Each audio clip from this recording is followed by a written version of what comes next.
से मिले। बड़ी खुशी की बात है। और देश के अंदर अभी भी न्याय है, संविधान है, तो उसको मानना पड़ेगा।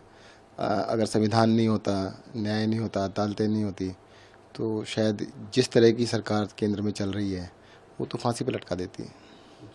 एक्सपीरियंस कैसा रहा इतने दिनों जेल में रहने का? कटु अनुभव काफ़ी रहे। आप बीच में एक बार बाहर आए भी तो मेडिकल से बाहर आए। देखिए, अनुभव तो जो है ना, ये पहले से पता था। अरविंद केजरीवाल के साथ जब स्टार्ट किया था ना, उन्होंने सबसे पहले कहा था, देखो इस देश की राजनीति को बदलने की हम लोग कोशिश कर रहे हैं, और जो भी इसको कोशिश करेगा तो उसको जेल तो जाना पड़ेगा ही। तो ये काफ़ी लगता था, पर कई बार ये भी लगता था कि यार ये सिर्फ हम बातें कर रहे हैं, ऐसा थोड़ा होता है। अब तो देश आज़ाद हो गया है, अब इतना वैमनस्य द्वेष इतना ज़्यादा नहीं होगा। पर पता नहीं था कि भी नेता लोग इतने मन में द्वेष भर के रखते हैं। देखो, देश के लिए सब भले करने के लिए आए हैं ना, सारे जितने भी लोग हैं, पार्टियां हैं, देश का अच्छा करना चाहती हैं।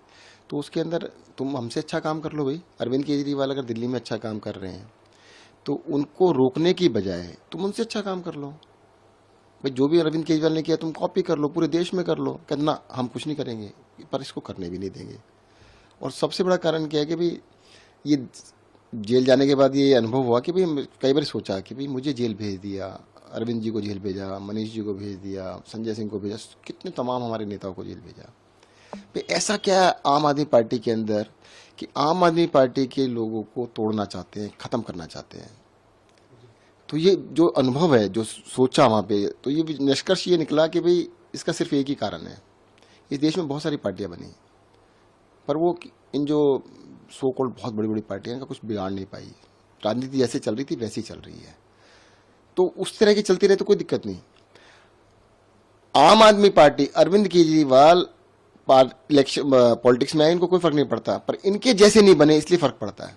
तो उन्होंने पूरी की पूरी जान इस बात पे लगाई कि अरविंद केजरीवाल को तोड़ दें, इस पार्टी को खत्म कर दें, किसी की तरीके से इसको खत्म किया जाए।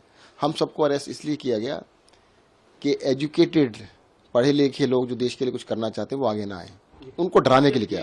जब आपकी गिरफ्तारी हुई उस समय ये आबकारी मामला उस समय तक नहीं था, तो एक तरह से आपका सेपरेट केस था ये, जो भी बातें कही जा रही थी उसमें, उसके बारे में अगर आप कुछ बताएं कि क्यों, मतलब क्या लूप देखो केस के बारे में तो जब खुलेगा ना सब पता लगेगा। भाई मैं अकेला एक ऐसा आदमी हूँ जिसने इलेक्शन लड़ने से पहले, मुझे टिकट मिला था 21 जुलाई 2013 में। आम आदमी पार्टी ने 2013 में 21 जुलाई को टिकट दिया था, और 31 जुलाई 10 दिन के अंदर मैंने सारे अपने बिजनेस बंद कर दिए थे, सब कुछ छोड़ दिया था। मैंने कहा मैं दो चीज़ें नहीं कर सकता, पब्लिक सर्विस और अपना बिजनेस। इस देश के अंदर बहुत सारे एमएलए हैं, बहुत सारे एमपीज़ हैं, मंत्री हैं जो आज भी बिजनेस करते हैं। कोई पाबंदी नहीं है, मेरे ऊपर कोई पाबंदी नहीं थी। मैं कोई एमएलए मंत्री नहीं बन गया था कि मेरे को कोई कंपनी छोड़, सब कुछ छोड़ दिया था मैंने। मैं अपना आर्किटेक्ट था, प्रैक्टिस करता था, वो भी बंद कर दी थी। सब कुछ त्यागने के बाद एक्टिव पॉलिटिक्स में आए थे। लेकिन जो मनी लॉन्ड्रिंग के आरोप हाँ, मैं बता देता हूँ ना, वो जो लॉन्ड्रिंग के आरोप थे, ईडी को 7 साल हो गए ना इनमें इंक्वायरी करते हुए। 7 साल से अभी इंक्वायरी चल रही है, खत्म नहीं हुई है। 24 अगस्त 2017 को सीबीआई ने केस दर्ज किया, 7 दिन के अंदर ईडी ने दर्ज कर लिया 30 अगस्त को। 7 साल अब पूरे हो चुके हैं, 7 साल से ऊपर चले गए हैं, अभी तक इनकी इंक्वायरी नहीं कर पाए हैं। अगर तुमसे इंक्वायरी कंप्लीट नहीं हुई तो तुम करके आ रहे हो भाई? कहते नहीं यार, अरेस्ट करना था, हमने अपना काम कर लिया। उनका असली मकसद था सत्येंद्र को अरेस्ट करना, सत्येंद्र को जेल के अंदर रखना, अरविंद केजरीवाल को अरेस्ट करना, उनको जेल में रखना, मनीष सिसोदिया को अरेस्ट करना, संजय सिंह को अरेस्ट करना। वो अपना काम किया उन्होंने। आप जब जेल में थे कई सवाल उठे स्वास्थ्य को लेकर कि मतलब जो जिस तरह की देखरेख होनी चाहिए, जो मेडिकल फैसिलिटी मिलनी चाहिए वो नहीं मिली, आपकी रीढ़ की हड्डी में चोट की ऑपरेशन में वो। अब देखिएगा, वो तो अब मैं उन चीज़ों को बारे में ज़्यादा बात करना नहीं चाहता। जिस तरह का उन्होंने कोशिश की है ठीक है, अब उनका ऐसा ही माने, ऐसे ही लोग हैं तो क्या कर सकते हैं। उन्होंने तो वहाँ पर जैसे आप खाली चोट लगने की बात कर रहे हैं, इन्होंने सोलिटरी कन्फाइनमेंट में रखने की कोशिश की कि कोई मिल नहीं सकता, कोई बात नहीं कर सकता है।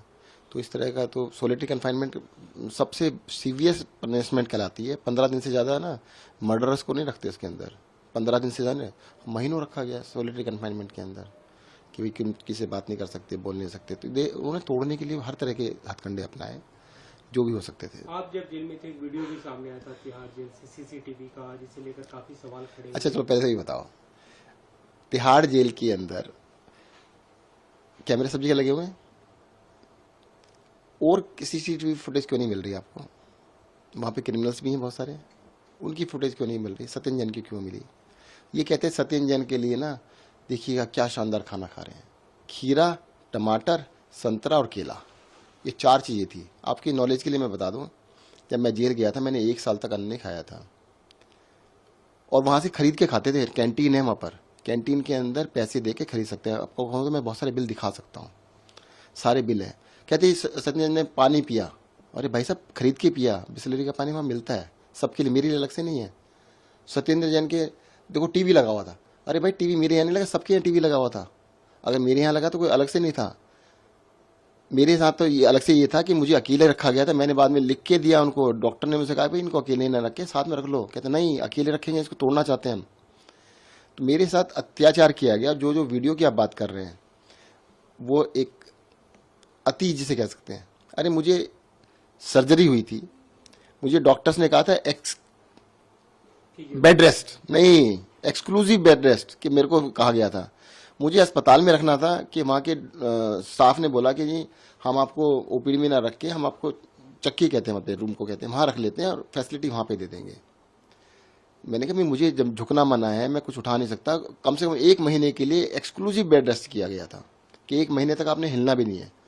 तो उस टाइम पर मेरे पैरों में इसमें बहुत ज़्यादा पेन था, तो उन्होंने अरेंज किया था। अच्छा आप कह रहे हो मसाज की बात कर रहे हैं, चलो कभी ये पूरे कपड़े पहन के मसाज होती है? आपने वो वीडियो दोबारा देख लेना, खोल के देखना। अरे भाई फिजियोथेरेपी कर रहा था वो बेचारा, कहते वो मसाज करा रहे थे। आप भी करा लो भैया से, मेरे को दिखा देना। और अगर हिम्मत है ना, उस तिहाड़ जेल की जो एक्चुअल में मसाज होती है उनकी फोटो निकाल के दिखाओ ना, उनकी तो नहीं दिखाते। अगर आप लोगों ने, एक आदमी बीमार है, उस बीमार आदमी का इलाज ना होने देने के लिए क्या उसको मारने की इच्छा थी क्या? मारना तो वैसे फांसी दे दो, उसके लिए तुम्हारे को कहते हैं क्या करने की जरूरत थी? तो मुझे लगता है ये इनके डर्टी पॉलिटिक्स है, गंदी पॉलिटिक्स में उतर गए। और मैं जानना चाहता हूँ उनसे, चलो अगर बीजेपी वाले कहते हैं कि ये है वो है, वो आज क्यों नहीं चला रहे थे? गुजरात इलेक्शन थे तो वो चलाना चालू कर दिया। सत्येंद्र जैन ये खा रहा, ये नहीं बताया उन्होंने कभी टीवी पे कि सत्येंद्र जैन 1 साल तक खाना नहीं खाया। मेरा 40 किलो वजन कम हो गया था, एंड आई बस डॉक्टर को तो जब मैं बाहर आया था तो उनको तो ये लग रहा था पता नहीं इसको मर ना जाए। वो तो उन्होंने कभी नहीं दिखाया, वो तो कभी नहीं बताया कि हाँ जी सत्येंद्र जैन मर सकता था।